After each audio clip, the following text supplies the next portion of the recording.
Hi, I'm going to go over how to derive our centripetal acceleration formula.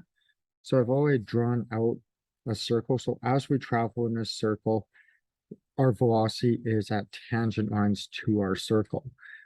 Now, we can also split up sections of our circle. So for example, between here and here, I have the radius being constant between these two sides, and I have an arc length of S, or side length of S. Now, typically we break this down into smaller triangles, but I did a large one to show what's going on better. Essentially, this same angle here is created when we take these two velocities and combine them over here to get our change in velocity. Now, because these are the same angle, that means the triangles are similar, which means the ratio of the sides should be the same. So, like I said, they are similar triangles.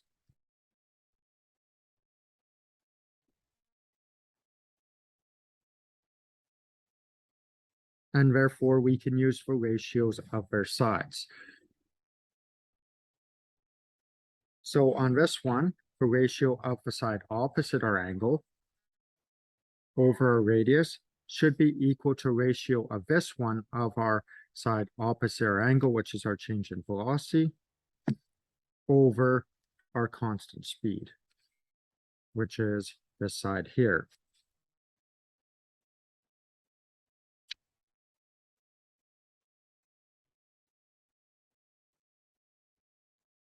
Now, this side length here is essentially given by our speed times our time. So therefore, we have speed times time divided by the r is equal to change in v over v, so over our speed. So what I would do at this point is multiply both sides by our speed. So that gives us v squared times t divided by r is equal to change in v. At this point, I'll move the t to the other side by dividing both sides by t.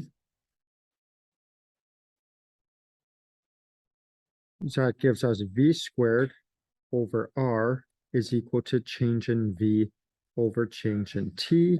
Now from kinematics, you know that change in v over change in t is our acceleration. So therefore, that is how we get our v squared over r.